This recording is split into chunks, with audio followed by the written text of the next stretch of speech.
Good morning, good morning, good morning. आइए बच्चों, आज के लेक्चर को आरंभ करते हैं।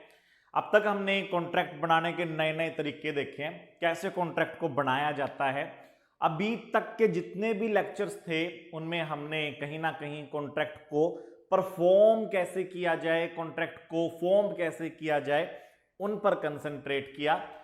अब हम जो आज लेक्चर करने जा रहे हैं वहां पर हम कॉन्ट्रैक्ट जो है वो कैसे अंत को प्राप्त होता है, कैसे कॉन्ट्रैक्ट की अर्थी उठती है, कैसे कॉन्ट्रैक्ट का खात्मा होता है, वो देखते हैं। ठीक है, देखिए ये अर्थ जो है वो कहती है कि यहां पर लिविंग बींग्स जो हैं या नॉन लिविंग बींग्स हो, कोई भी चीज हो, वो अनंत काल तक नहीं रहती। इवन जो कॉन्सेप्ट्स हैं, फॉर्मूलेज हैं, वो भी चेंज होते रहते हैं। तो याद रखिएगा बेटा, कॉन्ट्रैक्ट भी इनडेफिनेट टाइम पीरियड तक जिंदा नहीं रह सकता।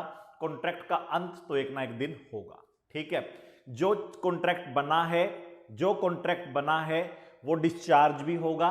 तो आज का हमारा टॉपिक है डिस्चार्ज ऑफ कॉन्ट्रैक्ट। क्या होता है ये डिस्चार्ज ऑफ कॉन्ट्रैक्ट? सर हम बताते हैं, ending the contract, when the contract come to end, when the contract terminate, when the contractual relation between the parties extinguish, खत्म हो जाए जब पार्टीज के बीच का कॉन्ट्रैक्चुअल रिलेशन, जब पार्टीज के एक दूसरे के प्रति जो राइट्स और लाइबिलिटीज है, एक दूसरे के प्रति जो अधिकार और दायित्व है वो खत्म हो जाए और अब पार्टीज एक दूसरे को शू नहीं कर सकती for the enforcement of contract, तो हम कहेंगे कॉन्ट्रैक्ट इज डिस्चार्ज।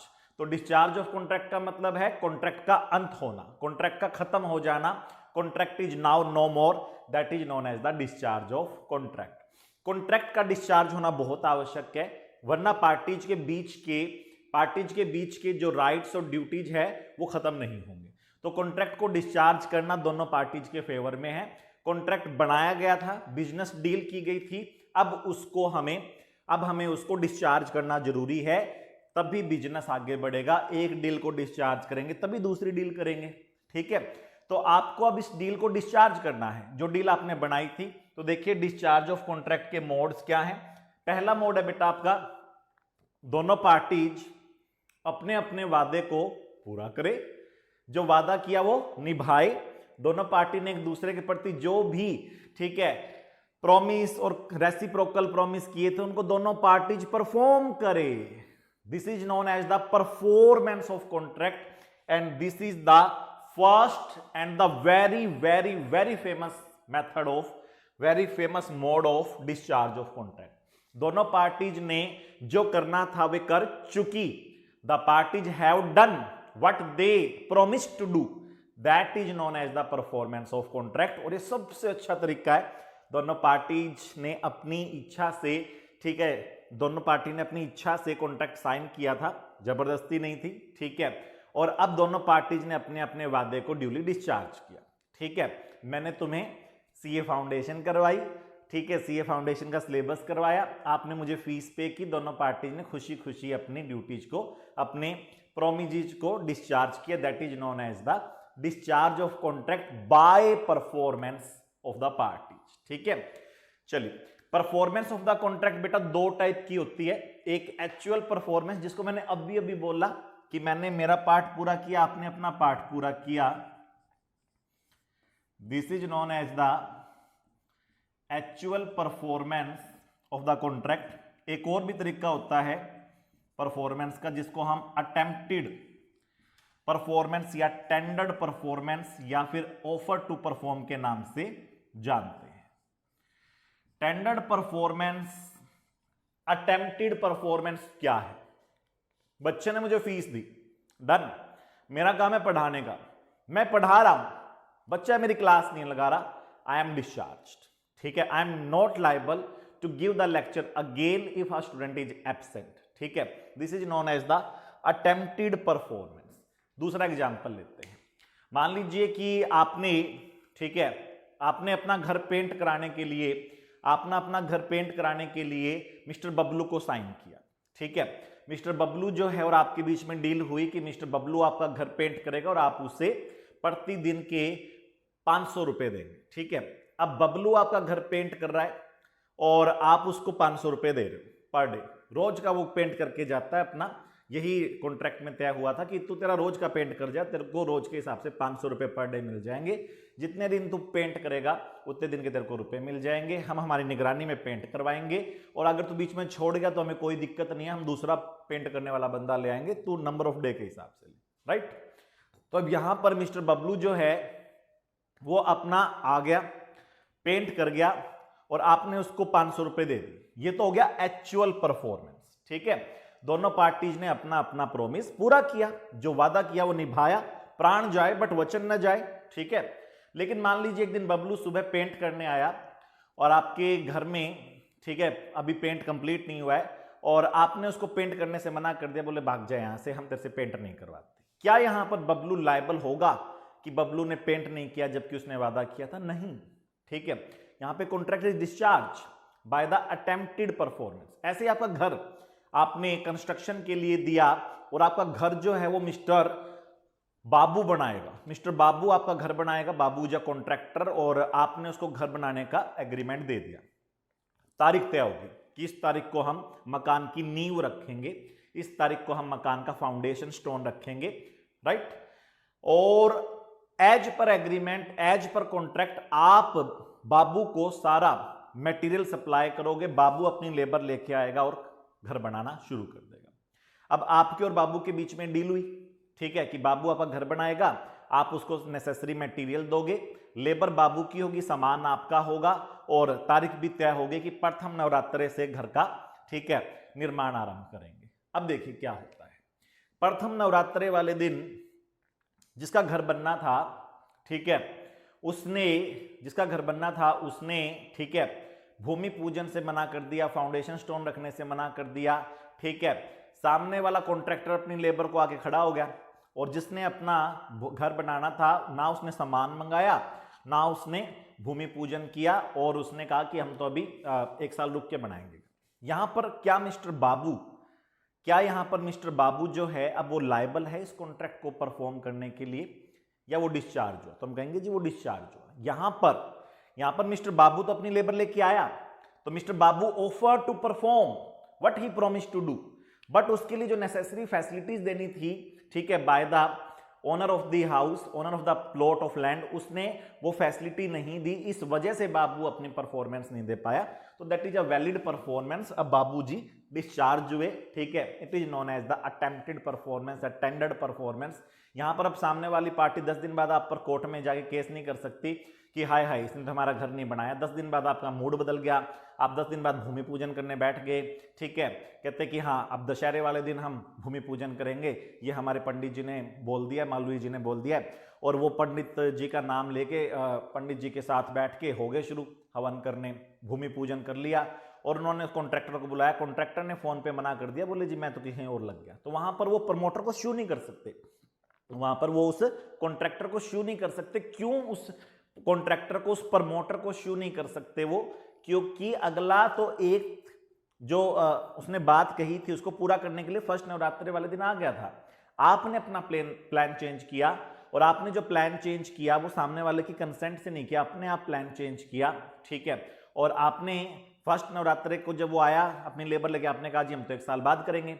अब आप 9 दिन बाद 10 दिन बाद दोबारा बैठ के बोले जी हम तो घर बना रहे हैं, अब तू आ, नहीं आएगा तो तेरे पे हम केस कर देंगे कि तूने हमारा घर बनाने का वादा किया था, अब आ नहीं रहा, हमारा तो खर्चा लग गया, ठीक है, हमने भूमि पूजन कर दिया, आ बना नहीं।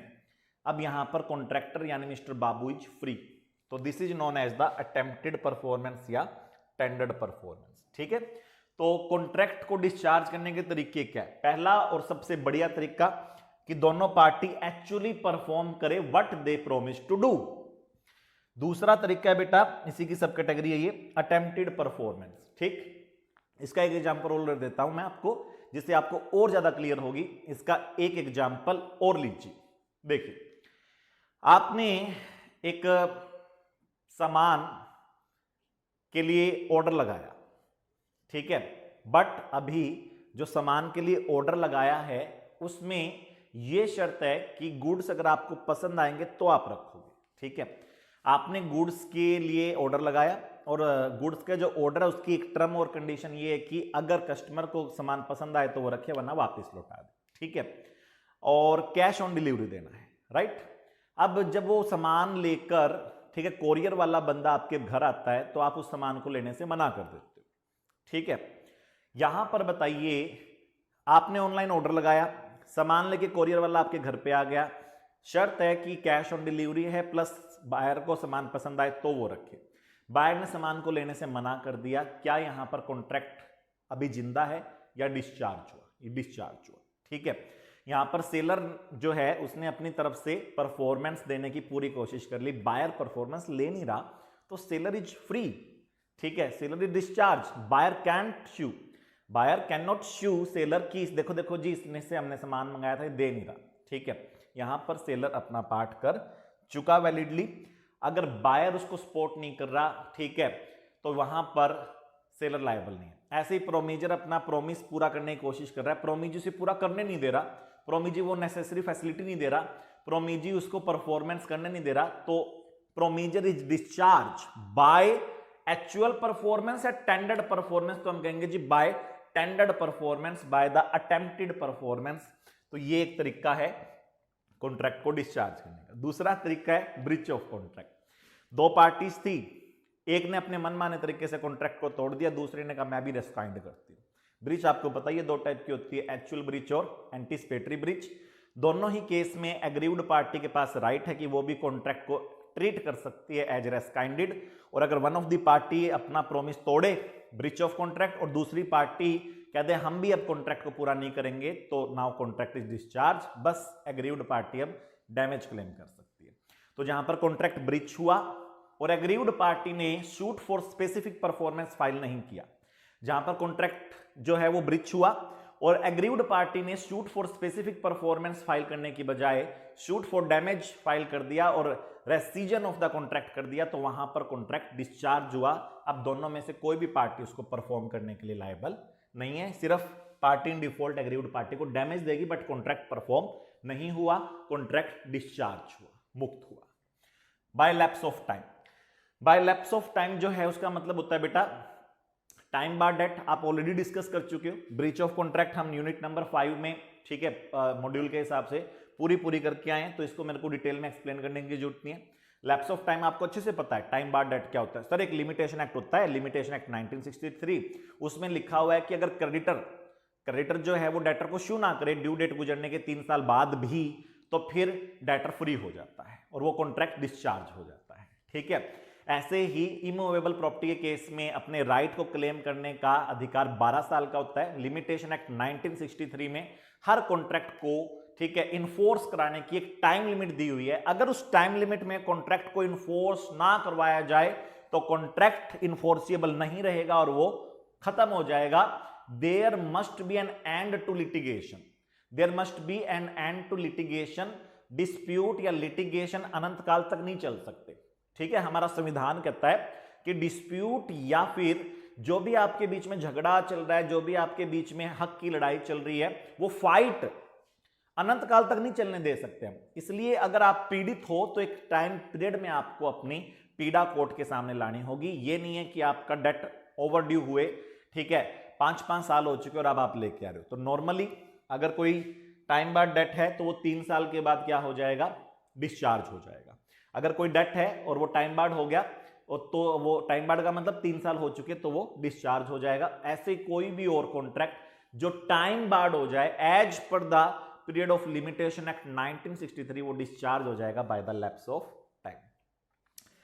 एक तरीका है बेटा कॉन्ट्रैक्ट को डिस्चार्ज करने का कि दोनों पार्टी अपनी अपनी परफॉर्मेंस दे दे, परफॉर्मेंस एक तोड़ दे दूसरा भी तोड़ दे उसको, ठीक है, ब्रिच, और एक समय गुजर जाए जिससे कि अब पार्टीज एक दूसरे को श्यू नहीं कर सकती, तो discharge by lapse of time. एक तरीका है बाय म्यूचुअल एग्रीमेंट। कॉन्ट्रैक्ट बना कैसे था सर, कंसेंसस एड आइटम था, सेम थिंग सेम सेंस में पार्टीज एग्री हुई और म्यूचुअल कंसेंट से बना था। तो जब म्यूचुअल कंसेंट से कॉन्ट्रैक्ट बनाया जा सकता है तो दोनों पार्टीज की म्यूचुअल कंसेंट से उसको डिस्चार्ज भी किया जा सकता है। प्रॉब्लम क्या, तो by way of mutual consent, ठीक है, by way of mutual agreement the existing agreement can be discharge.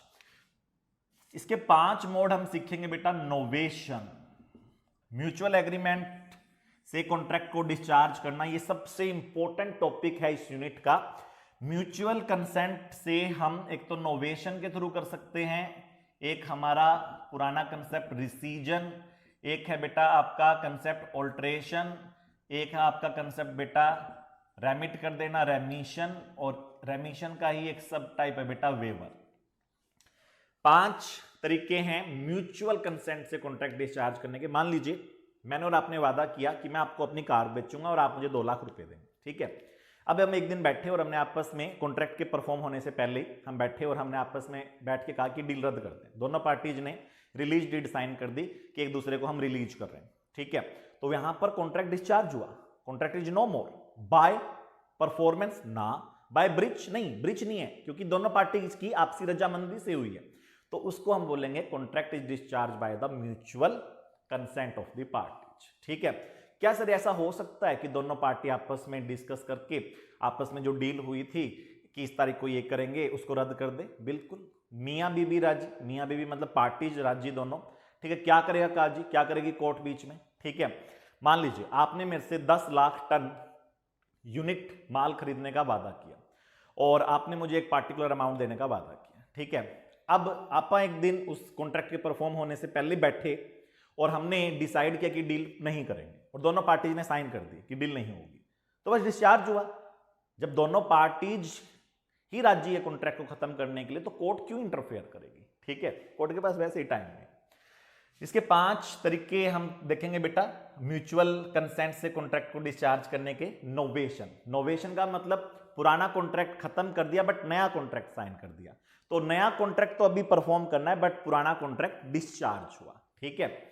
रिसीजन का मतलब पुराना कॉन्ट्रैक्ट खत्म कर दिया, नया कॉन्ट्रैक्ट नहीं बनाया। तो अगर पुराना कॉन्ट्रैक्ट खत्म कर दे पार्टीज आपसी रजामंदी से और नया कॉन्ट्रैक्ट ना बनाए तो दैट इज रिसीजन, और अगर पुराना कॉन्ट्रैक्ट खत्म करने के एवज में वो नया कॉन्ट्रैक्ट बनाए तो that is known as the novation. जब कॉन्ट्रैक्ट की टर्म्स में हल्का बहुत बदलाव किया जाए between the same parties, this is known as alteration, ठीक है।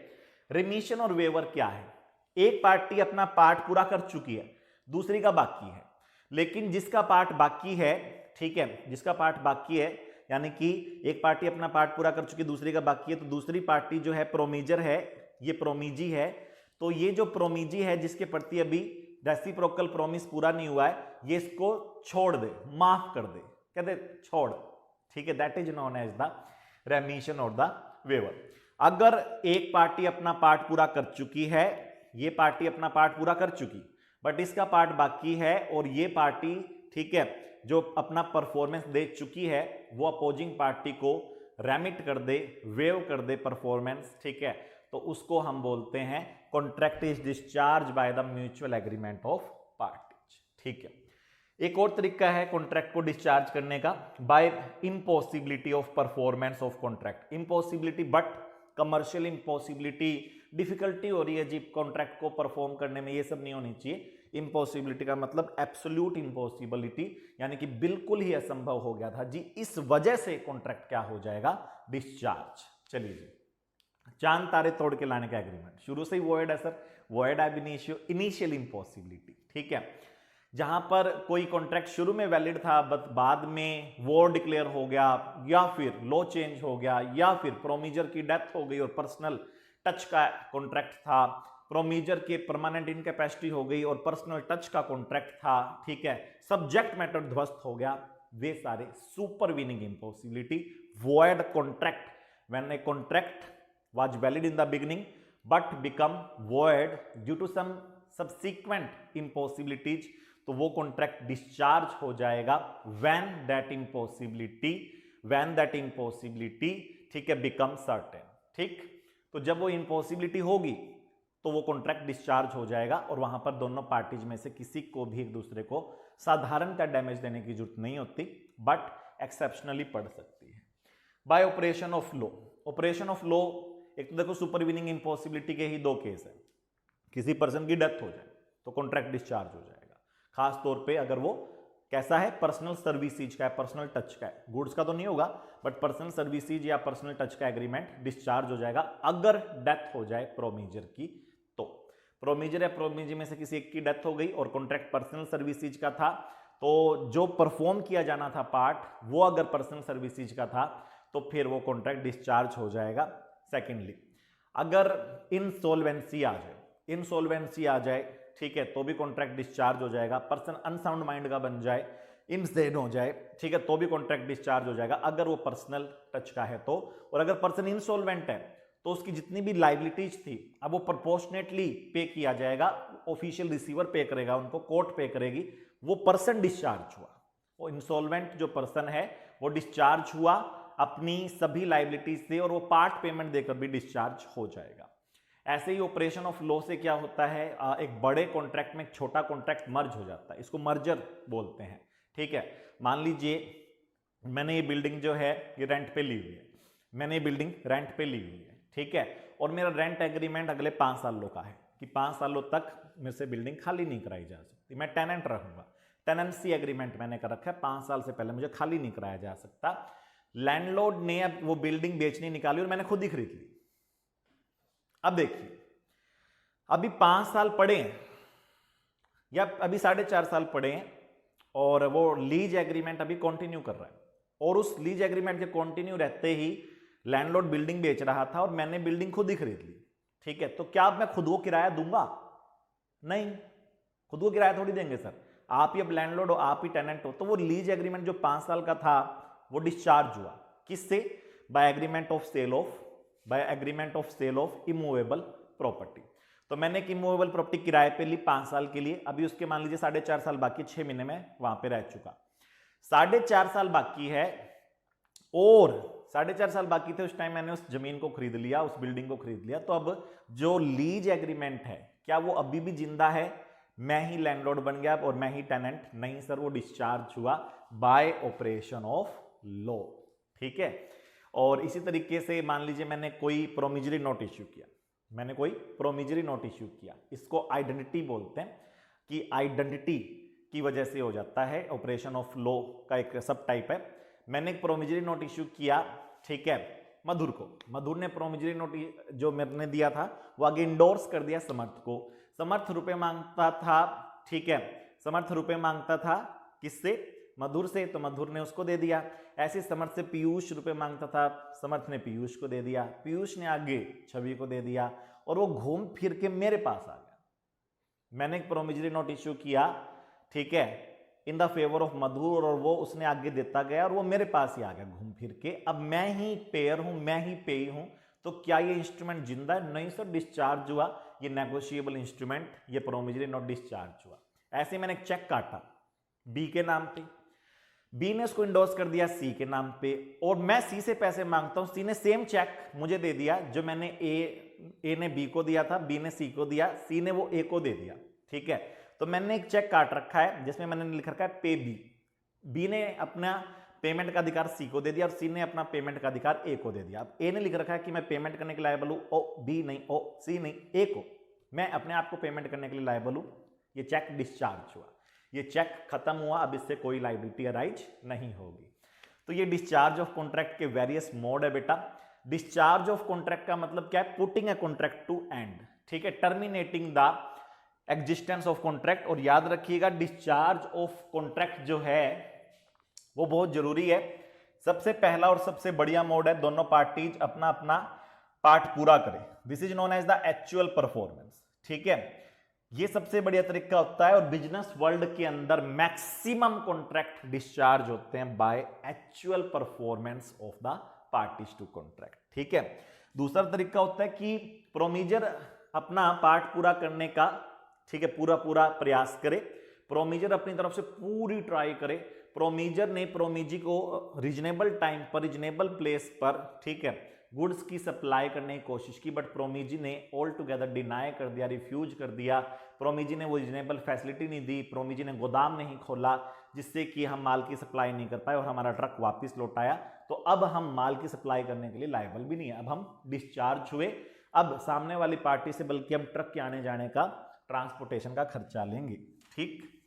चलिए, तो ये पहला मोड है बेटा डिस्चार्ज ऑफ कॉन्ट्रैक्ट का, परफॉर्मेंस।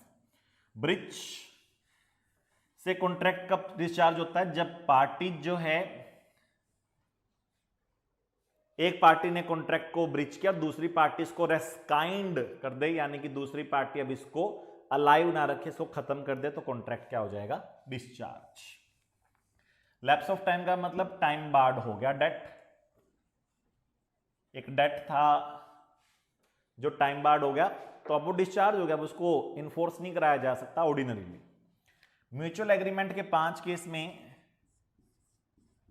जो पहला केस है बेटा नोवेशन, उसको ध्यान से देखिए।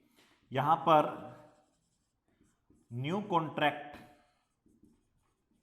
Is made in place of existing contract. यहां पर एग्जिस्टिंग कॉन्ट्रैक्ट के स्थान पर नया कॉन्ट्रैक्ट बनाया जाता है। तो व्हाट इज डिस्चार्ज? क्या डिस्चार्ज हुआ? नया कॉन्ट्रैक्ट या पुराना? Sir existing contract is discharge, ठीक है, that's why it is known as the mode of discharge of contract, but a new contract come into existence. तो नोवेशन से एग्जिस्टिंग कॉन्ट्रैक्ट डिस्चार्ज हो जाता है, बट नया कॉन्ट्रैक्ट आ जाता है बिटवीन सेम और different parties or and with or without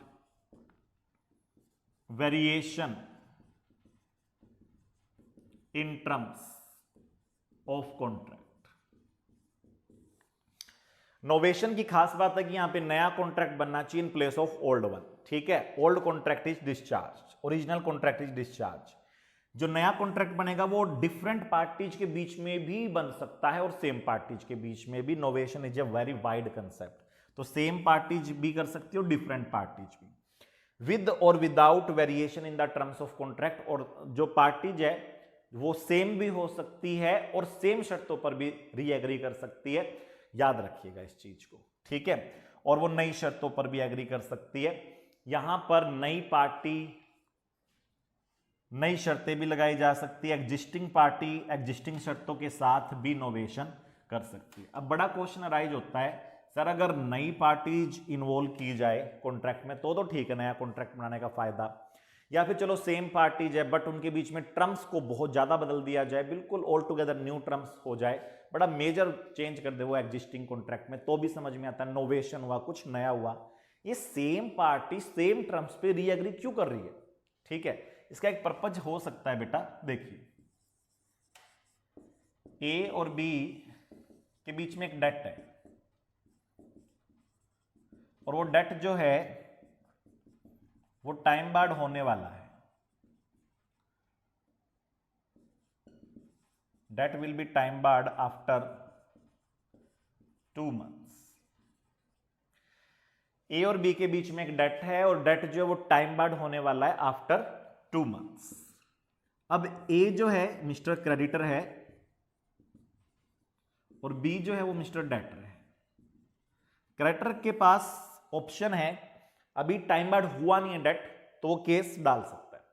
अभी वो केस डाल सकता है डेटर पर। केस का डिसीजन जो है वो कितने सालों में, उससे कोई फर्क नहीं पड़ता, केस करना होता है आपको 3 years में। तो अभी 2 महीने बाकी पड़े हैं, तो क्रेडिटर के पास एक ऑप्शन है कि वो केस कर सकता है, has option to sue mister B, right. A ने ये बात बी को कही, बी तू मेरा डेट नहीं पे कर रहा, तुझे गोली देते हुए, तू मुझे कब से गोली दे रहा है, तुझे गोली देते हुए पता कितना टाइम हो चुका है, 2 साल 10 महीने हो चुके डेट को ड्यू हुए, और तू 2 साल 10 महीने से लगातार मुझे गोली पे गोली दे रहा है। अब बहुत हुआ, मेरा पैसा दे दे, मेरा पैसा दे दे मिस्टर बी। बी ने कहा वास्तव में बड़ी तंगी है, पैसा नहीं है, कहां से दूं, मैं बहुत दुखी हूं, गरीब हूं, मैं मारा जाऊंगा। ए ने कहा कब देगा, कहता 4 महीने बाद। बी कहता है 4 महीने बाद। ए ने देखा 2 महीने बाकी पड़े, 4 महीने बाद तो चौधरी बन जाएगा, ये नहीं देगा। ए ने बी को कहा चल नया एग्रीमेंट साइन करते हैं जिसमें ये लिखते हैं कि ये जो डेट है ये टाइम बार्ड नहीं होगा, ठीक है। जिसके अंदर अरेंजमेंट करते हैं कि टाइम बार्ड नहीं होगा और इसमें हम 3 years 3 इयर्स नए का इंतजाम करते हैं, या फिर ऐसा कर कि इस कॉन्ट्रैक्ट के अंदर हम जो नया कॉन्ट्रैक्ट साइन करेंगे उसमें ये लिख कि मैं पैसे ऑलरेडी, ठीक है, ऑलरेडी जो है वो ओव करता हूं मिस्टर ए के प्रति और मैं उनको अभी देने में असक्षम हूं, तो इसलिए मैं इन पैसों को आज से, ठीक है, 3 साल बाद देने का वादा करता हूं, ये लिख दे। या फिर इस एग्रीमेंट को खत्म कर देते हैं, पुराने वाले को नया एग्रीमेंट साइन कर लेते हैं जिसमें ये लिखा होगा कि मैंने तेरे को लोन आज दिया है, ठीक है, मैंने तेरे को लोन आज दिया है और उसकी रिपेमेंट जो है वो 4 महीने बाद है, ठीक। वो पुराने वाला एग्रीमेंट खत्म कर देते हैं, उसको डिस्चार्ज कर देते हैं, नया एग्रीमेंट साइन कर लेते हैं। ये कह रहा है बी को कि मैंने तेरे को लोन दिया है आज और उसकी रिपेमेंट की तारीख 4 महीने बाद है, तो उसे 3 नए साल मिल जाएंगे 4 महीने बाद, ठीक है। तो अगर इस टाइप की अरेंजमेंट करे, ठीक है, तो वहां पर सेम पार्टीज के बीच में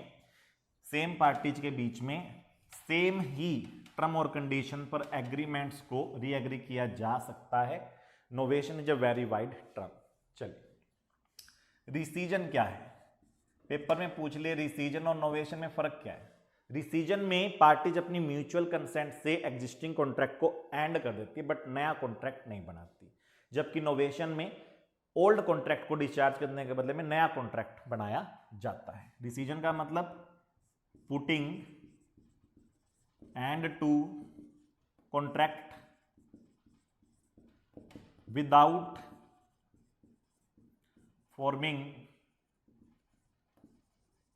substituting new contract in place of old contract, ठीक है, and this putting end to the contractual relation and the right and liabilities of the parties, this is known as the rescission of contract.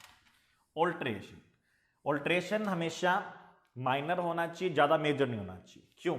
अगर ज्यादा ही आपने major alteration कर दिया तो उसको novation मान लिया जाएगा, ठीक है। बिटवीन सेम पार्टीज होना चाहिए एंड माइनर वेरिएशन होना चाहिए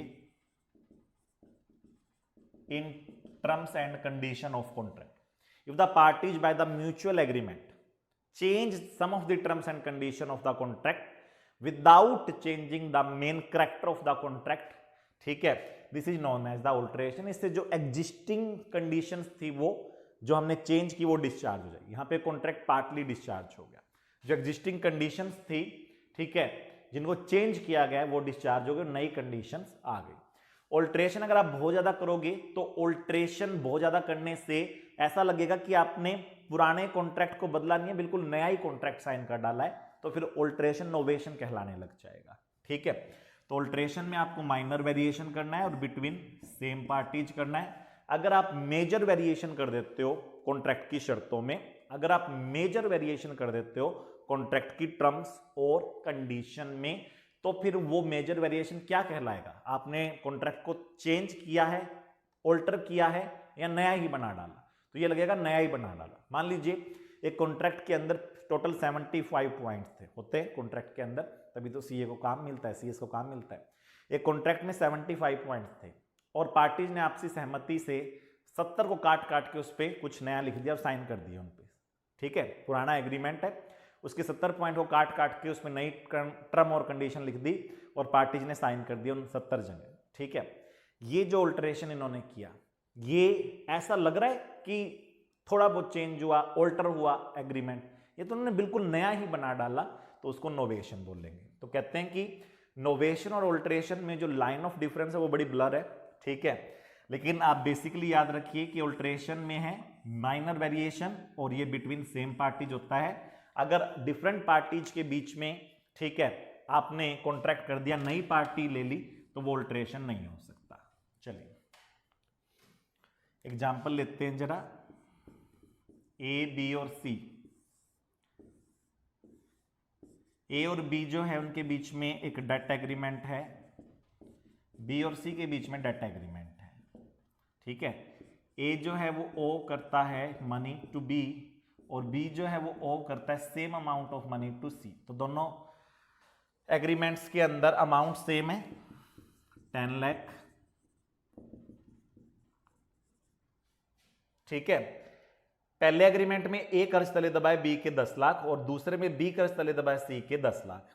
तो अब इन्होंने आपस में बैठ के इन दो एग्रीमेंट की जगह एक नया एग्रीमेंट बना लिया, जिसमें ए जो है वो ओ करता है टू सी ₹10 लाख।